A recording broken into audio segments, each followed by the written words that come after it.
that before, but it is the Masters. It is the Super Bowl. It is everything that you want as a golf fan. This is the best week of the year. I cannot wait. I know I'm not alone in that. And I know my friend Jason Rouslin here feels the same way. Hello, sir. How excited are you? I mean, come on now. I've been waiting what feels like 3.5 years to get back to where we are here today with my favorite golfer or one of my favorite golfers. So that just, of course, adds to the lure of what's coming this week, Ben. And we've got so many other things that are narrative-based things going on this week to look at as well. But before we get into all that and give you our PGA DFS strategy for the week, we're going to tell you about some of our other playing going on this week, and that's over at Monkey Knife Fight, the sponsor of our show. Their player props-based contests are easy to play, and they don't require the time commitment that other DFS sites do in order to be competitive. Here's an example of one this week. Last week, I gave you Jordan Spieth over 18.5 birdies and Tony Finau under 18.5 birdies. It gave us a 2.5x payout on whatever our buy-in was.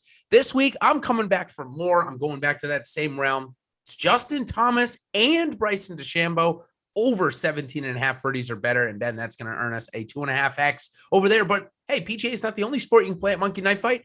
Check out NBA, UFC, esports, soccer, and so much more. So get started. Head on over to monkeyknifefight.com. Use promo code Awesemo. You're going to get $50 when you sign up today. And Ben, last week, the Valero, my guy won. But my DFS week, oh man, it was atrocious. I think you might have had an even more worse week because you were close. Very close. It was so frustrating. It is. Listen, I was saying before show, as I was complaining, I've closed a lot of tournaments that I probably shouldn't have. I've had my string of good breaks. Right now, I just can't buy one. Teams are just, I had Spieth and Hoffman with 6 of 6s, and I just couldn't find the right combo, and I'm burning the edges. And when you talk about these, we're going to talk a lot about this over the next 2 days. The contests are so top heavy in some of these. If you don't really hit it, it's very negligible. Coming in 8th, coming in 12th, coming in 9th, it's good, but it really doesn't set you up for long term. You got to close them, and that's what we're going to try to do here. So it was exciting. I know I'm not I like Spieth, and I do root for him at times, not in your stratosphere. I was happy to see him there. It was a long time coming, and it's just one more great storyline that we have heading into Augusta.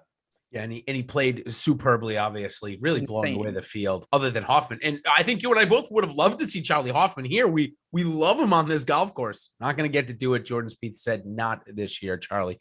Maybe next year, though. So let's go into a little bit of our preview here for the Masters. Of course, there's 88 players. Fairways easy to hit, greens not so easy to hit. And this year, greens, or this April, I should say, in 2021, greens are going to be wicked hard, Ben, as I would say from my homeland of Rhode Island. It is going to be firm and fast. Every single interview I have listened to up till now has said the exact same thing. That's going to change the scoring. So change the scoring. Does it change your player pool, though? It does. So I think one of the big things that is going to determine my success is changing what I think most people are going to view from the November Masters. I personally think that is a off-based tournament of what we're going to see here in April. I think it's going to be wildly different. It's not to say that Dustin can't win. Obviously he can, but in general, the skill set needed this time around, I think is going to be radically different. The firm and fast conditions. I've seen plenty of interviews with plenty of guys that said that the shots that they hit in November, they hit those same shots here, they would be punished because these greens, it's back to what we know Augusta. So you got to plan accordingly. And I think that does change your player pool, particularly with guys that maybe don't have the around the green game to hang for 4 days here. Yeah, it's true. And there are a couple that we'll certainly get into, maybe some bigger name players as well that I think might struggle just because of that. In terms of the wind, it's still early, but it looks like we've got nothing really to concern ourselves with, which is nice. All right, let's talk about a little of the tee times. They were just announced. The great thing about Masters Week, of course, is anytime you want coverage or anything like that, you can get it, whether it be from us on the PGA DFS and betting side or even through TV a little bit as well, trying to get some shots of the practice rounds out there. A couple of tee times I want to talk about, or a couple of golfers that I want to talk about for the morning wave. These guys typically get out there on day one and are able to set a score that sometimes a little harder to reach in the afternoon. Jason Day is one of those guys, and Brian Harmon, Ben, two guys that I had kind of marked going out before 9:30 that I felt are coming in this week in pretty good form that I have my eye on. Yeah, I mean, Jason Day is somebody that is a very interesting name. Was a runner-up in his debut, which is really rare around Augusta. Easily could and possibly should have a green jacket. He had made 8 straight Masters cuts. He missed in November. I'm not really worried about that. I just talked about him. We have many betting videos. Me and Josh just did one, and I mentioned Day there. He is 8-1 for a top 5. I feel pretty good about that number, and I feel pretty confident here. He lost 7.5 strokes putting at the Players. He was he gained 11 strokes tee to green at the Players. That was the last time we saw him, a strokes gained tournament, and I feel really comfortable with him. You never know if he's healthy. You were saying that before the show, but realistically, he'd really have to be hurt to pull out of this one. Honestly, 4 straight cuts, made it pretty good top 10 there too at the Pebble Beach. He missed the cut at Waste Management, but played really well. He shot 70-71, so it wasn't like he missed by that much. So certainly in for a little bit of Jason Day this week, maybe a lot. And maybe we're not going through our topics correctly, but because we got tee times, I wanted to bring that up. A couple of more big tee times. Jordan Spieth is going to go out last with Cameron Smith and Colin Morikawa. A couple of other, I'd say, trios that we want to keep an eye on. Xander Schauffele, John Rahm, and Rory McIlroy. And I got one here for you, Ben. I know it's maybe a little weird way to say it, but if one of those guys plays bad, I think maybe they all could. I think it could be a way to fade all 3 of them. Now, they're not going to be highly owned, so it's not like I'm going to gain a ton of leverage there. I kind of maybe wish there was a little bit higher ownership, but interesting trio nonetheless. Definitely question marks with all 3. Rahm obviously just getting there this morning, and McIlroy and Schauffele certainly out of form right now. Yeah, listen, I mean, this is what you're going to get. So there's a couple of different factors. One, in the Masters, even if you don't bring your A game, you should be able to get through the cut. It's not like the Players where you can really be punished. This is 88 guys, and 50 and ties are getting through. So I would hope that these guys could get through. Now, there are question marks. I think Rahm probably has the least amount because he's just so consistent and really does it in a lot of ways. No surprise, but a lower owned Rory is going to be appealing for me. He's missed a couple cuts recently. He lost 6 strokes putting at the Players. He lost 4 strokes putting at Genesis.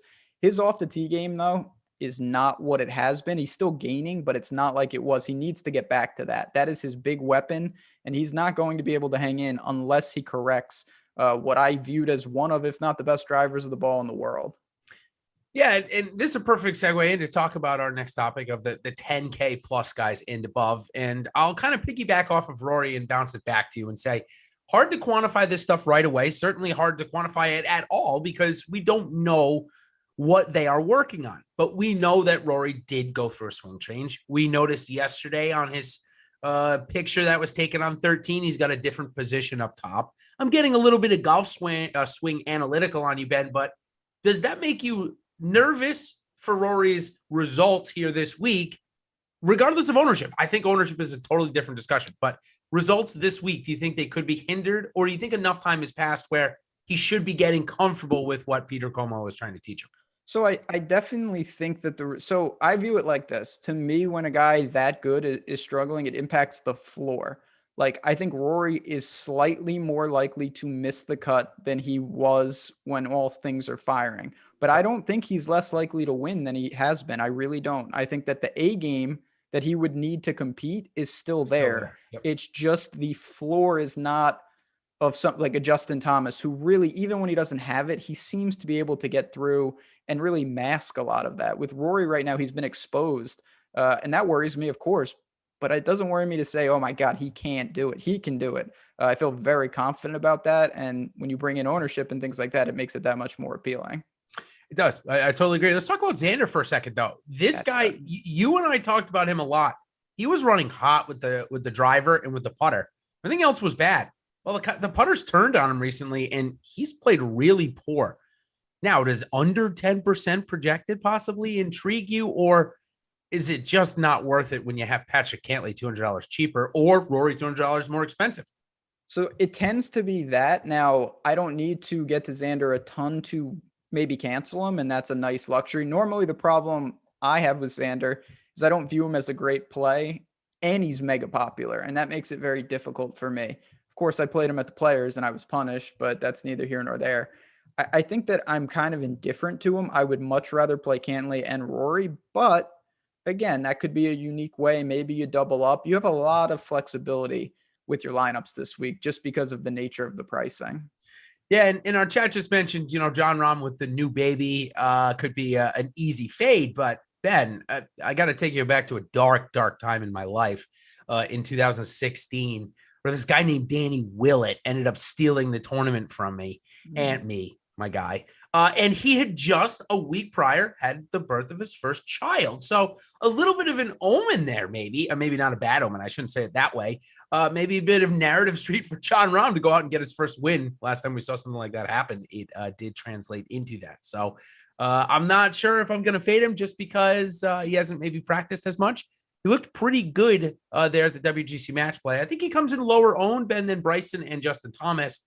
If you had to pick one of those two guys, because they're both going to be really chalky, who are you picking this week? Between JT and Bryson? Yeah. Oh boy, that's tough. So I'm going to hedge it a little bit. I think that Bryson naturally is clearly more volatile. If you told me one of them missed the cut, it's Bryson. If you told me one of them won by 5 strokes, it's Bryson. Yeah. The way he plays, the way he's so aggressive, I think that translates to volatility. So I don't mind it. You're going to get, I know some of the things he says rubs people the wrong way. I do think there is some truth to it, though. The way he plays the course, it kind of is. I'm not going to say a par 67, but he is just able to dismantle some of these holes. Historically, I know we don't have the strokes gain data, but from what I could gather, he's really struggled on the greens here. And that Bryson has for sure. Yeah. And that's something I think he's going to need to flip to really contend. JT is just doing his thing. He also needs to putt better. But I think that's how I view it. Those are two of the most, polarizing names in the entire field, though. For me, the way I'm deciding between the two is, and it's really difficult. Here's how I'm taking it. In the $4,400, as we move down, the $4,400, I can only play one of them because, as you know, there's no chance I'm not playing Spieth in that contest. So I think with my lineup construction, I can only get in one of them. I feel like in terms of scoring DraftKings points, Bryson gives me more upside because I know Bryson's getting to every par 5 and 2. JT probably can as well. Bryson's going to have pitching wedge into 13 this week. So I think there's probably just a little bit more upside on maybe even the eagle ability of Bryson. Even when he played bad in November, he still ended up coming out with a pretty decent return. And that's when he was sick. And again, he had a couple of eagles that week. So really tough for me. If I end up with Bryson in the top contest, I'll be overweight JT pretty much everywhere else, which means it'll push JT up to one of my highest owned. Now, my next question I want to ask you, though, if we want to play both of these guys and somebody in the 9,000 range, like say Spieth or Morikawa, Cantlay, do you think that you can pick 3 guys below 7,000 to win the $10 contest versus 400,000 other people this week? So, yeah, I think that's a specific question tied to contest selection. I think that's over leverage for basically every tournament outside the actual lotto one. Yep. Can you do it? Yeah, because I think there's enough names down there that you might be able to find the handful of guys that are going to make the cut. But you need, most likely for that to work, you probably need 2 of the 3 guys you just mentioned to go 1-2-ish. Yeah. And that's a tough ask. Now it can be done, but that is not my preferred build at all. Let me ask you a follow-up. Do you think that the $10 winning contest lineup does have this type of build? I thought about it before the show quite a bit, and I am in the camp of yes, it does. And I think it's the only way it won't be duplicated going up against 450,000 other lineups. So I think that I'm more apt to say that the winner can come from the mid 7s. There's like a string of players there. And if that happens, it'll change the entire slate. So I get this build. It's definitely viable for that specific tournament. But I think there's a lot of ways to where I say the same thing every time. It's like hybrid, balanced, or pseudo aggressive. It's you take a couple guys up top, but then you flatten in the low 7s. You don't need to go into the 6s. Gets the best of both worlds. I'm going to explore lineups like that. But again, it has to be in the right contest. You don't want to do that in a 3 max. I think that's just wildly unnecessary. And while it is Tuesday, if you want to know exactly how Ben and I are going to play these contests, and of course, all the rest of our expert panel, over here on the Awesemo Plus side. You can get that. You can get that through our Pro Plays page. You can also get that through the articles that Ben and I put out. And if you're not already an Awesemo Plus member, great time to do so because we have an Awesemo promo for you. It is promo code Dustin, and it is, of course, for the Masters. What you're going to get with that is 1 month of Awesemo Golf Plus for $29.95, and then you're going to get the second month free. Ben, that's going to cover 60 days. Going to take us through 3 majors, not just this one, the PGA Championship and the U.S. Open at the tail end of that 60 days. So got some great golf. This is kind of the official kickoff to the season, if you will. Granted, there have been some great contests, but this is an awesome promo for you to join Ben and I on that side. What else we get? We get Slack chat with you and I. We get player projections, ownership projections. You get it all, right? It's a great time. You just mentioned it. You're going to get a great stretch of golf. We just had shout out to Gangrene in chat who just hopped on with that promo code. Welcome aboard. And yeah, it's just the full package of Alex's tools, and you get access to me and Jason and the entire team. And honestly, with Slack, you get a lot of sharp members there who they inform us just as much as we inform them on stuff. You know, someone picks up a quote, someone drops some information in there. It can really help and make a difference. So no better time to do it. You get those 2 months for the price of one. And then the betting content as well, which we're really trying to pump up here at Awesemo. Absolutely.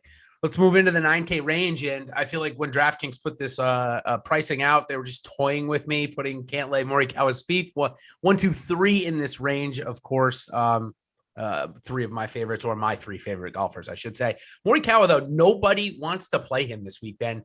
Does that intrigue you, given the fact that he is the best iron player in the world, and typically Augusta rewards that? Yeah, I mean, it's so tough for me because Morikawa is a player I struggle with naturally. And then it really does feel like he's lost here. I don't know. And time will tell. I feel like he's going to have to do something about he's maybe the best iron player in the world. I still don't know if you can get around here without scrambling. And I want to see how he handles that. I'm not sure he's had a ton of tests. I've said this a lot about Morikawa, though, where he hasn't done something and then he just does it. He is really impressive. It's just tough because Cantlay, Spieth, Reed, Brooks. There's a lot of different types of players in there. You have chalk with Spieth and Cantlay. You've got wild cards with Reed and Brooks.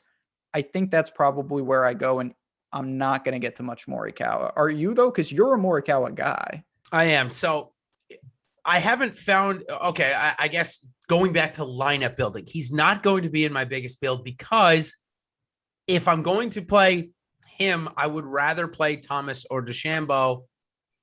And if I'm going to play Cantlay and Spieth, it's going to be really hard for me to try and get in one of those other guys. So Morikawa is kind of really that 5th guy in for me. Not going to make it here for my top lines. Now, I think in the $10 and the $100 millionaire makers, he's a big target for me. What I'm going to need from him this week is to putt decently. If he putts decently, I think a top 15 is definitely in play for him.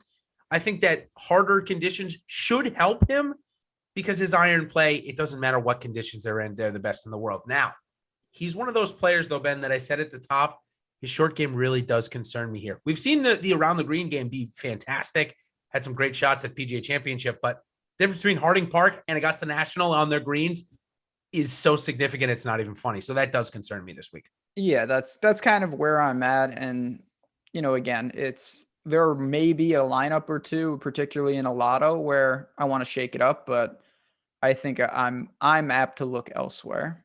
Now, back to Patrick Cantlay. I'm okay playing the chalk there. I think that he is well positioned in this tournament.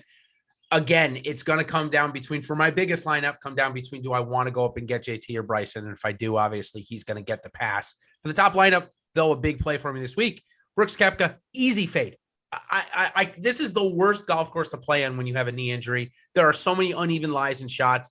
I just can't see him competing. We saw Tiger Woods try and do something like it. Now, granted, Brooks is a lot younger than Tiger Woods when he tried to do it. Still, it's too much of a risk for me in my big lineup, so I'm not playing him. How about you? Again, I think that for the lotto, anytime you've got guys of that caliber that have major question marks, they're always appealing because you're trying to do something borderline crazy to win. In anything that is more structured, I don't know how you do it. There is unquantifiable. Brooks might just be giving it a go for the hell of it. And if this wasn't the Masters, he wouldn't be playing. or he could be close to 100% and is just kind of, doing some Brooks-like things. I don't think anyone knows that except him. Too much risk for not enough reward. Pretty much a pass outside of very aggressive lotto teams. Yep. Great call. My first little hot take of the show, Tony Finau misses the cut here this week, Ben. Ooh, man. So you're really buying into, I know he's looked lost, followed up the players with more disappointing outputs. That is interesting because I do think that Tony Finau long-term, I mean, he's a world-class player, so he excels at most places. I don't think that Augusta is a terrible fit for him. I'm pretty cool. I'm cooling my expectations just given what we've seen, but the ownership has dissipated as well. Would you rather play Finau or a guy that neither of us like to play in Webb? Yeah. Finally, nobody wants to play Webb. I say nobody, but he's around 10% projected. But yeah, I'm a little intrigued, especially given the fact that these are going to be harder greens this week. And we know Webb is one of the best on and around the green. So I do like that. I do like if it's going to play firmer and faster, he'll get more roll out of the fairways, which of course, being one of the shortest golfers on tour, that'll help him. So I'm definitely in on playing Webb Simpson over Tony Finau this week. I think still you're not going to see much over leverage though for me. Even if it's Webb 10%, I'm probably going to be like 13% to be completely honest. That's fair. I mean, again, you're not going to be able to get leverage on everybody. You've got to make some decisions. You're going to omit some top end golfers. It's the nature of it, especially if, I guess now that Nelson's arrived, we can address the elephant in the room. I think I know where you're going with Spieth. He's going to be, I think it's pretty clear he will be the most popular player. Do you agree? Yeah, it looks like it's certainly trending that way. I think pretty clear from what historical things have told us. He's going to be probably close to 30, 35%, maybe even 40% in the $10. We saw Dustin Johnson creep up a couple of months ago in November, 34% owned. I think Spieth is going to come in around there. I think we're going to go lower as we move up the dollar buy-ins because the Sharks just simply don't want to play him. There's enough Sharks that simply still don't want to play him. So for me, the strategy that I'm doing is pretty simple since we have 3 different contests to be able to play these guys in. For the Millionaire Maker, of course, we've got stuff on FanDuel and everywhere else. I'm going to play him 150 out of 150 lineups in the lotto. It's just what I'm going to do. It's what I've used before in a situation where the highest owned golfer happens to be my favorite as well, and who I think will win the golf tournament. So I'm going to go 150 out of 150 this week, Ben. I mean, listen, if you're trying to get serious leverage on a guy that popular, locking him in is the way to do that. Yep. I will be taking the other approach. And I do think it's important to put out, with a hot button topic like this, there's a lot of nuance. You can approach it like that, but it's not all or nothing. I think Spieth is a fine play this week. The ownership prop to me is probably a little too aggressive in certain spots, and I won't get to him. But it's not to say I'm omitting him from the pool. Like I think that's pretty aggressive because he's playing fantastic. I'm just not going to be really there. I would rather take a fraction of the ownership on some of the guys around him. So I do think there's a nuance. I know everyone wants to have a very aggressive take where it's like, you got to play 0. Well, you don't have to. You could, if you want to cancel them. And then you have to build elsewhere and find that leverage. So you're a brave man. If he wins, here's my thought. If he wins, I've got 150 chances against 450,000 lineups, right? So, and as we saw last week, he was my top owned guy and my results were still atrocious. So it's not going to guarantee me a victory. I just think it guarantees me the best leverage on the guy that I think is going to win. Also, this week versus last week, there's only 88 players in the field. Knock off 30 right away just because they're either playing bad or they're older than my father. Actually, none of them are older than my father, but you get the point. They're just not for me here this week. Maybe Fred Couples on one lineup, but I think I'd have a better chance of making a better lineup certainly than I did last week. I had a question in the chat that I thought was interesting. I've never been asked it before. What am I doing differently between FanDuel and DraftKings in my lineup building this week? Actually, not that much. I actually find pricing to be rather similar this week, and I feel like they're both on the tougher side from what we've seen in years past with the majors. One thing I didn't get to ask you about, Ben, up top, which I will now, I think it's a good transition, is Dustin Johnson at 11,500 and 12,100. Found it a little difficult to make a comfortable lineup, of course, putting in Spieth with him. Yeah, DJ, it's so funny because like he's the defending champ, even though it was November. He's the number 1 player in the world, and you don't hear a peep about him. And even me, I'm guilty of it. it just puts such a strain. And I've said the same thing, and I do believe it. To me, the top end is so good that pretty much whoever is at the top of the hill usually feels overpriced, because I don't see a huge difference between him and JT and him and these guys. Maybe a little consistency here and there, but I want that money because the difference between someone in the low sevens to the eights is massive. And I think the opportunity cost is better to be spent on the bottom than the top. Yeah, for sure. And we've got a good amount of people, got a great chat going on this Masters Tuesday. We thank you all for coming and joining us. And you mentioned Nelson was in here a little bit ago. I'm sure he enjoyed my 150 of 150 take. I respect you backing it up. I'll say I'm not there, but I respect that part of it. If you think he's going to win and he's going to be popular, I see it all the time with people who like a guy and they say that, and then they have like 20% and the guy is 30. You're actually taking a slight fade of your own guy. So I respect that. You can go certainly check the lock. Now, again, like we said, though, there's plenty of other contests like the $5 this week. It's not the Millie. There's a lot. I may not even play Jordan in that contest to try and get leverage against myself in that specific sense. So in any case, thank you all for joining. Make sure you like and subscribe. If you don't, Ben just mentioned we're doing a ton of great content this week. He just did a video with Josh before this. So make sure you subscribe so you get notified when they do come live. It's that little notification bell right up in the top right of your screen. So thank you for doing that. Make sure you give us a like or a dislike. If you don't like my 150 of 150 take, I understand. Totally fine. Let's go down to the 7K range. And before I even ask you about any of the golfers here, Ben, actually, no, the 8K range. I'm sorry. We haven't talked about them. Maybe the reason why I said 7K first is I actually think they should be flipped for the most part. I think that the high eights should be the high sevens, mid sevens, and I think the high mid sevens should be the mid to high eights. So I think that inevitably is going to cause a little bit of an ownership bubble. But are you going to buy into Ty Hatton, who is the top at 8, or is he just not good enough in these big events? So again, I mean, when you get someone who's going to feel overpriced, there's always going to be that allure in some regard. But I think in general, you have to take it, ownership can't dictate everything. It's a mix. And for whatever reason, Ty Hatton just hasn't responded in the biggest events. You've pointed that out time and time again, and it's true. He doesn't seem to like Augusta, 2 missed cuts, a 56th and a 44th in his last 4 appearances. There's not a lot to say. I think most people would say that Ty Hatton and guys in the mid to upper sevens are all pretty interchangeable. So it's hard to get to him just because of that price tag. Second hot take of the show, Viktor Hovland is going to be joining Tony Finau at an Augusta bar on Friday night, missing the cut. Oh, what do you think about that? So let me follow up with that, because that's interesting. Yeah. What is it about that? Do you think it's the around the green? Because we know that's mostly if he gets himself into trouble, it's that. I think it'd be more radical to say for some reason he's going to lose off the tee because he's unbelievable. You think it's the short game that gets him? I think given the fact that he hit his pinnacle and has really regressed through Florida on a lot of the aspects that he said he was working on and getting better, like around the green, that regressed a lot. Given the fact that I think this golf course is going to play really hard this week, I just can't see Viktor Hovland really doing that well, given the fact that it's going to play hard on the green. So I'm going to play hard to hit the fairway. That's where he would gain against people, right? You just mentioned if this was the U.S. Open and hitting the fairway was so much more important and so much harder, then I think I would say, no, fine. Hovland's a good play at 20% owned, 8,700. Not on a golf course where the average drive is going to hit the fairway 70% of the time. Hovland just doesn't gain strokes there. So I don't think Augusta's a great fit for him, period. And he's playing bad golf right now.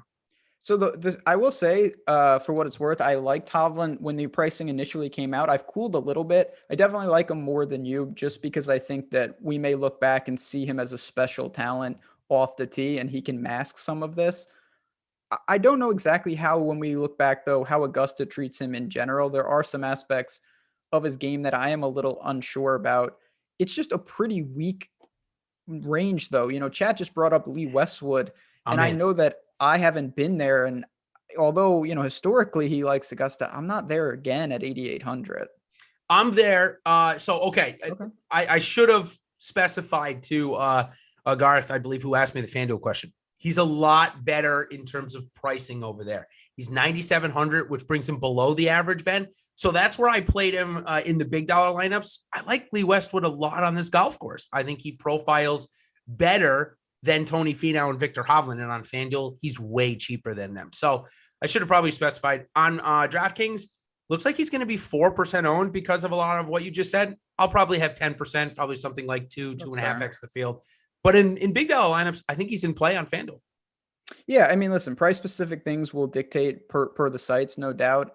It's no disrespect to Lee Westwood. He's a good player. I just find myself, if you're going to tell me I can get Sanjay, Berger, Scheffler, Decky types, I'm going to take that savings pretty much every time. Yeah, for sure. And of course, it is one of the busiest times of the sports year. We've got the NBA in full swing. We've got MLB just started a couple of days ago. Of course, the NHL is still going on. So we've got a bunch of shows. Of course, if you're looking for the NHL show, it's going to come up right after us at 2. Then we've got the MLB show before that lock at 3. So stay tuned. Of course, if you're tuning in looking for those, they'll be coming up pretty shortly. But of course, the biggest and most important golf week of the year is here. Ben, it is the first time we've ever had 3 millionaire makers for golf. Maybe for any sport, maybe NFL did it 1 week, but it's the first time I can remember maybe for any sport. Yeah, it will be good. It would be a great success if somehow, because I build like a pyramid, that my 4-4-4 lineup just wins all 3 millies. I'll be back to even on Rory and things will be looking up. So yeah, there's some great tournaments out there for everyone. I know we have a lot of people who aren't, playing golf each and every week. It's such a great week to dive in. You got a lot of casual money in there and you have a tournament that suits no matter what style you play. There's a tournament in that lobby for you. For sure. And now as we move down, I think the board a little bit into this, say low 8s, this is where I get interested again. And I've bought into Cam Smith and this guy has 2 top 5 here at Augusta. We go back to 2018. I think I forgot to bring up, at least made a point of it, that scoring we brought up at the beginning, scoring would be harder. Yeah. I forgot to bring up the fact that I think the corollary year is 2018, where -6, -7 got you into the top 10. That's what I think we're getting this year. Maybe a -13 to 15 winner. I think it's hard for Augusta to get it much harder than that, given the fact that all the par 5s are all reachable, unless they really trick out the greens. Last time they did that, obviously, it was the Spieth year and the Willett year. We haven't seen something like that since, though. So I think 2018 is a good corollary. Patrick Reed won, Jordan Spieth number 2, Ricky Fowler was there as well. Who else was there? Well, the guy that I'm talking about, Cam Smith, 5th place. So I do like him a lot here this week. Little chalky. I think Matt Fitzpatrick is also interesting. So are you playing one of 2 or neither here in this range? So I agree with most of that, pretty much all of that. 2018, that was Patrick Reed. And Cam Smith has shown, I mean, he's a talented guy. I know at times he struggled, but when he gets going, he was just on fire. I will say leading up to the Masters in November, he couldn't have been playing any better. He was scorching hot and he continued that. He does a lot with the putter. I know Fitzy is in the same ballpark, but what a different situation. I feel like Cam Smith overachieves in majors where Fitzy is starting to get a rap that he really is underachieved. He has just 1 top 10 in his major career so far. For a guy this good, that is lacking in my mind. He comes in, all systems go. I think this is an important week for Fitz, and I do like him. I think he gets the job done and posts his best, one of, if not his best result in any major. And I think that 1 top 10 at the major was here at Augusta, if I'm not mistaken. Yeah. It was early, though. Like, it wasn't, like 2016, maybe? Yeah. So that was when he was pretty young. Yep. 20, 21, 22. Agreed. I think that, maybe I've been a bit of a fader of Matt Fitzpatrick, but look at the results. Nothing worse than T17 since January. And it's not like he's been, playing little courses. No, I mean, he did that at the Arnold Palmer. He did that at the Players, came inside the top 10. So hard to not like either of those guys in this range, really, truthfully. And that's making it harder for me to play the Sung J M, Danny Berger, Scotty Scheffler, Hideki Matsuyamas of the world. Are you in the same wavelength, or did you get to one of those 4 guys this week? I'm surprised.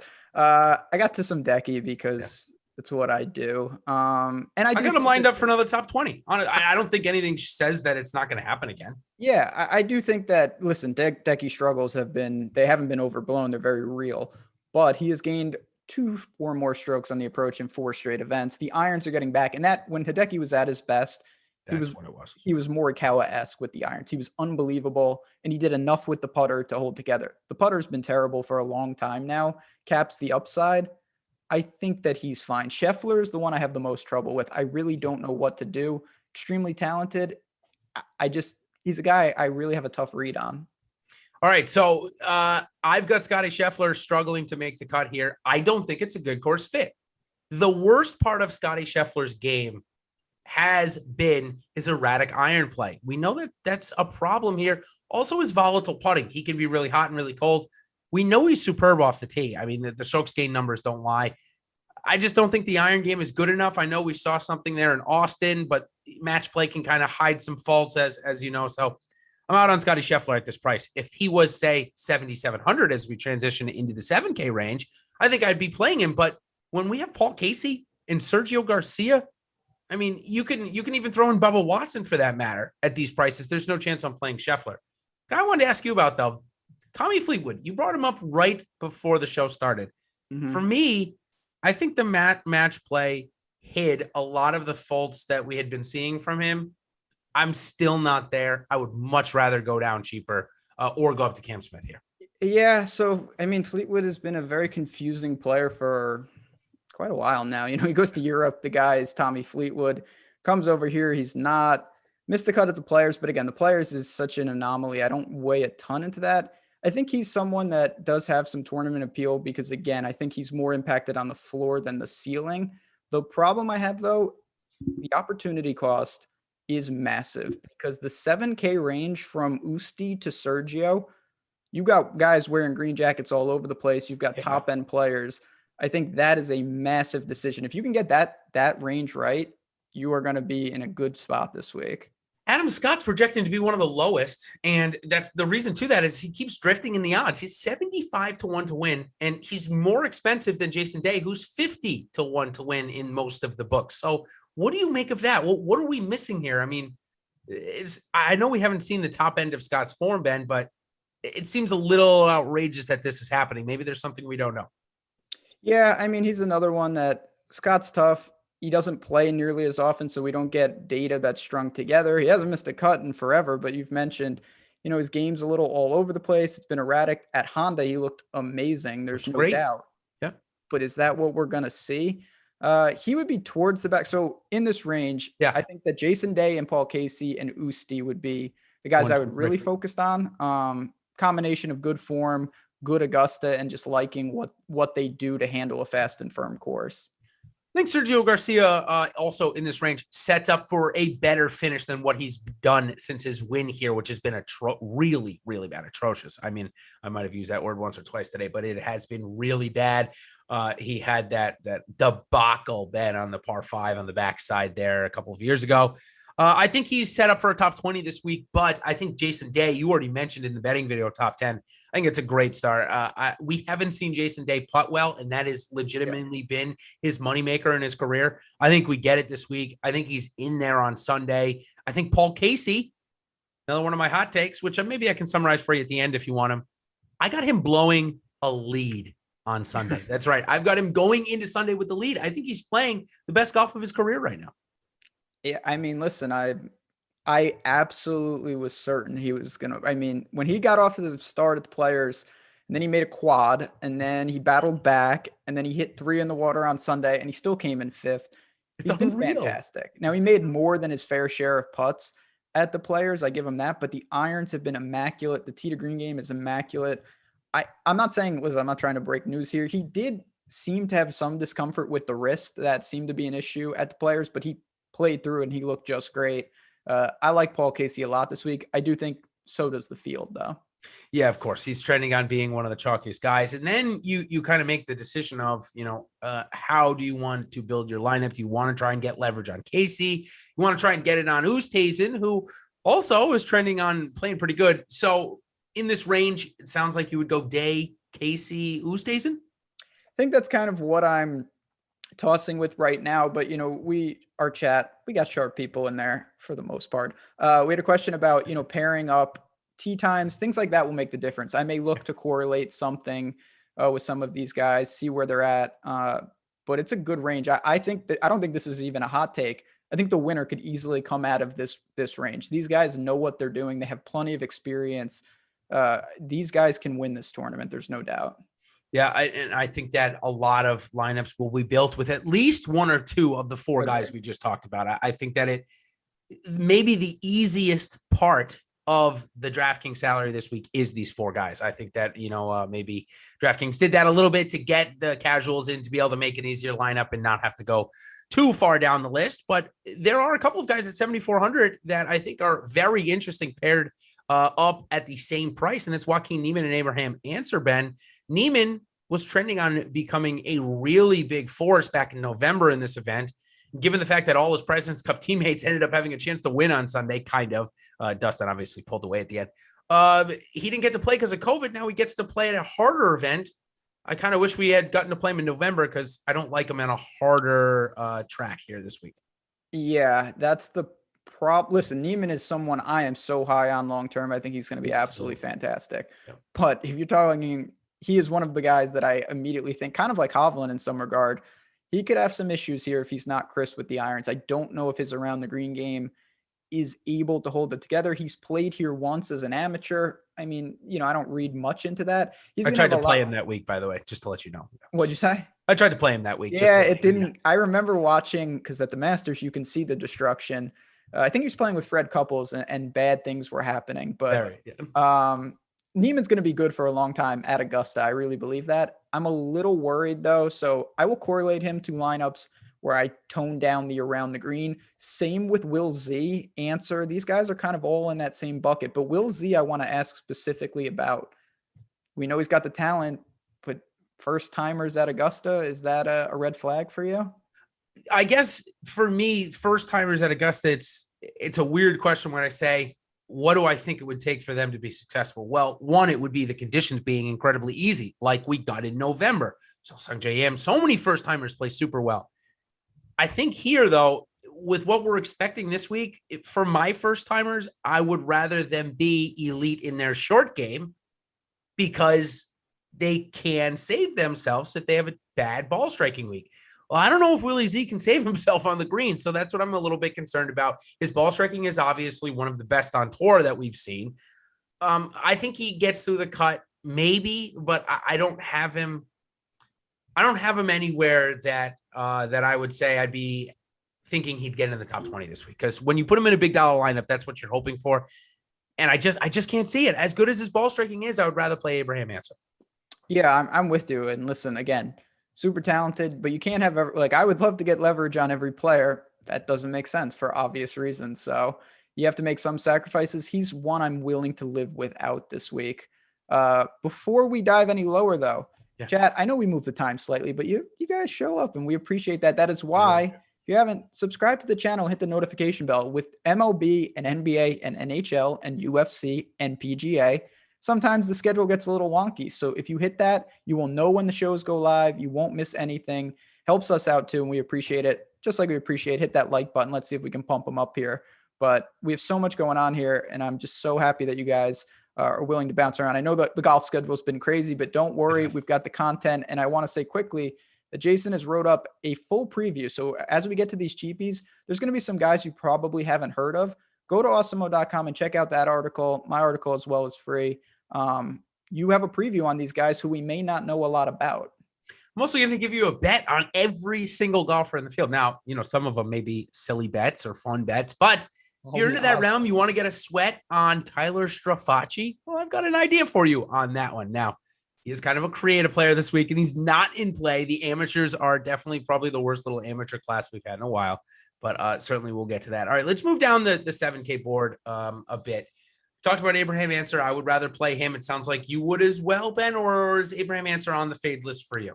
No, I'm kind of indifferent. I would certainly rather find $100 and play Day or Oost, but if I couldn't, I would be okay with that. Okay. The next range is a dead range. Not going to lie. There's just not a lot of interest for me. You said Will Zalatori's name. I'm not interested. I mean, I can shoot off to you and no. Harris English, there's no chance. Justin Rose won't play all 4 days, may not play 2 days. Billy Horschel. No, that was a career-defining win at the match play. He'll be gone for a little while. Matt Wolff is on Planet Wolf, not even in this realm. Max Homa, maybe. Max Homa was the first one that I got to that I'm like, he got his go around in November to see the course, playing much better, maybe interested. Molinari will make the cut and come in 53rd this week. Victor Perez, he's one of these guys that I don't even know if he gets to the weekend. He gives you a top 20. May not get there though this week. And then following up, Shane Lowry, he's not going to play the weekend again. So there's the 73 to 7K range pretty quickly. You got anybody that you want to talk me into or out of at this point? It sounds like the only one you'll have to talk me out of is Max Homa. Yeah, I mean, I don't have a ton to say. I will say that Max Homa, I do like his game. He's a Quail Hollow winner, and I do think there's some correlation there. Now, if he brings his 10 strokes putting that he gained that week, he'll be quite all right. Right there, yeah. So the one that I think is the most interesting is a guy that I know you're not touching with a 10-foot pole, and it does feel like a parlay because he has to be healthy and then he has to play good. He's been playing like garbage anyway, but Justin Rose historically loves Augusta. I know he had a slip up in recent years and missed a cut, but that's the only cut he's ever missed here. I do believe if he's got anything left in the tank, we're going to see a lot of good Justin Rose, and the price is very appealing. I just don't know how you deploy him with any confidence. You've mentioned, we haven't even seen him. That's the problem. I want to see if we see him on the ground swinging, I'd definitely be more up to play him. But he has literally been gone from the world after that withdrawal at the play. No, Arnold Palmer. Yeah, he's done nothing. I saw a tweet today again from whoever tweeted it. My name escapes me. My apologies. That said that they asked Rose that what he was going to do today. He said he was going to play 9, mostly chipping and putting. Oh, that doesn't sound good. I don't know what that means. I think ultimately Rose is going to tee it up and give it a go, but how healthy he is, we really have no clue yet. Let's put it this way. I'd rather play Justin Rose over Brooks Koepka if we're playing the injured golfer route. I'd rather spend the $2,000 less and get Rose. No doubt about it. Okay, so let's go into the 6K tier, the deep dives, if you will, the cheapies, which there are a couple of players in play for me this week, but maybe one of the players not in play for me. And it's just because the 20% ownership for Corey Connors this week, Ben, I understand that he's playing great golf, but is he that much more likely to outperform, say, Mark Leishman, Jason Kokrak, Brian Harman, any of those guys, really? No, so I am splitting the difference. So Spieth is someone that I believe is over-owned, but I like the play. Yep. Corey Connors, even if he wasn't popular, I would not play this week. I'm taking a very aggressive stand here. Corey Connors is playing amazing. There's no doubt about it. I couldn't think of the number one guy in the entire tournament that I think will have a detriment from November to April is Corey Connors. I think that his around the green game will be exposed. He's just been so good. And I give him all the credit. I played him in November here and he was great. Yeah, there's nothing bad to say about him. I just think that this course could really cause some problems. And when you're getting ownership at this level, well, the fade is a lot easier. So I'm going to look for pivots. He's clearly, I think, playing the best of anyone down here. It's not even close, but that doesn't mean that he will have the best result here. One guy that there's 2 guys that I would say, okay, Corey Connors is playing great. 2 other guys that I'd say, playing pretty good as well, that I have a lot more keenness to play. They're both coming in with a third of the ownership. And depending on how the salary breaks out, I'm playing them both a lot. It's Ryan Palmer and Matt Wallace. Matt Wallace tweeted out and said that he played the best tee to green at Valero he's played ever, possibly. And that has not been his MO through his decent run of golf over the last couple of years. It's been all done with the putter. So that intrigues me this week. I think it's a good setup. I think in November, he was playing like garbage, still found the weekend. I would play Matt Wallace at 6,400 over Ty Hatton at 8,900 every single chance I got a million times over. And there's no difference here this week for me. Yeah, I mean, listen, one of the double-edged sword, but the pricing doesn't have a chance to react to what you see the week before. Yep. Matt Wallace wouldn't be 6,400. He also wouldn't be nearly as popular. I do see myself going there. It's major salary relief. It's an easy to make cut. He's a scorer, makes his fair share on the greens. He really is. You're playing him to open it up. And if you play him or Ryan Palmer, I think you're going to get some salary relief. And you're really just hoping these guys can slide through. So I get it. It's a pretty simple lineup construction if you plug them in, and you're just hoping that you don't step on the landmine. Are they your 2 top plays under 7,000, or do you have a couple of other ideas? So I think they're probably the default ones because there's just not a lot to like. I think you have to separate it into buckets, and I say that a lot, but I really believe it. If you're looking for overall plays that fit basically any build, it's those 2 guys. And I'd say Ian Poulter, who also kind of just does what he does here. Mm-hmm. Then you've got Champ, You've got Bobby Mack, maybe Wiesberger, Charles, if you're truly insane. Like, these are the guys that I think there's a small chance that they have a big finish, but most likely they're only playing 2 rounds. Is there anyone you have in that kind of bucket? And Siwoo's another one who's playing pretty steady and seems to like Augusta. I can tell you this, there are more players from, say, 6,900 to 6,500 or 6,400, including Matt Wallace, that I'm playing than the 7,300 to 7,000 range. I think there is a couple of names here that if they get through to the weekend, they can help me in a smaller entry contest. Now, I think that there are only a very few golfers. Matt Wallace is one of them that I think could come in the top 10 here and actually help you win a Millie Maker. Of course, if I had to give you another name, Mark Leishman's a guy that if he putts, he could find himself on a really difficult golf course into the top 10 or 15, find himself into that Millie Maker lineup. Another guy then that if we're talking about around the green and on the green, this guy from South Africa, Christian Bezuidenhout, is a guy that I think came in 35th in November. He could have a big time improvement here this week. So I'm playing a lot of the guys. Brian Harman, another guy, 6,800. I'm playing him. Matt Kuchar playing the best golf of his season. So I think it really is made this week for a stars and scrub type lineup. And I don't mean, 3 guys. I mean, maybe even 4 guys above 8,000 and 2 guys in this 6,500 to 6,800 range that win the Millie Maker this week. Yeah. I mean, Chad just brought up Lanto, another guy down there who's a grinder. Yeah. Good around the green. Step up, but it's the Masters. So, eventually these guys are going to have to play here. So I don't mind it. I think it's like anything. You don't want to be crazy with it, but you've got names. And I think step one, we've got a couple minutes left. My final thoughts here, gauge how the course is going to play and build backwards like that. If you think it's absolutely brutal, Zach Johnson and those type of players, yeah, absolutely. They can get it in. If you think that it resembles a 20 under again, guys like Neiman, guys please like that. Yeah. Please, we're both going to be in big trouble on this show. But I think the scores, the Neimans, the guys who are used to going low, well, clearly they're going to be streaks and bonuses. They don't usually come into play at Augusta, but that's going to tell the difference. I think that's number one thing for me trying to get right. Couple more notes. I know we got about 2 minutes left. Phil Mickelson, chat just asked. I think he makes the cut this week, Ben. 6,600. I clicked his name over Cameron Champs in this $200 single entry that I was playing. I'm actually playing Phil Mickelson over Cameron Champ. Am I stupid? I mean, I don't even know. I'm going to try to click in. I assume that if I tried to click into his name, the DraftKings would say, like, are you sure? But he is, Carl just brought this up in chat. He's absolutely right.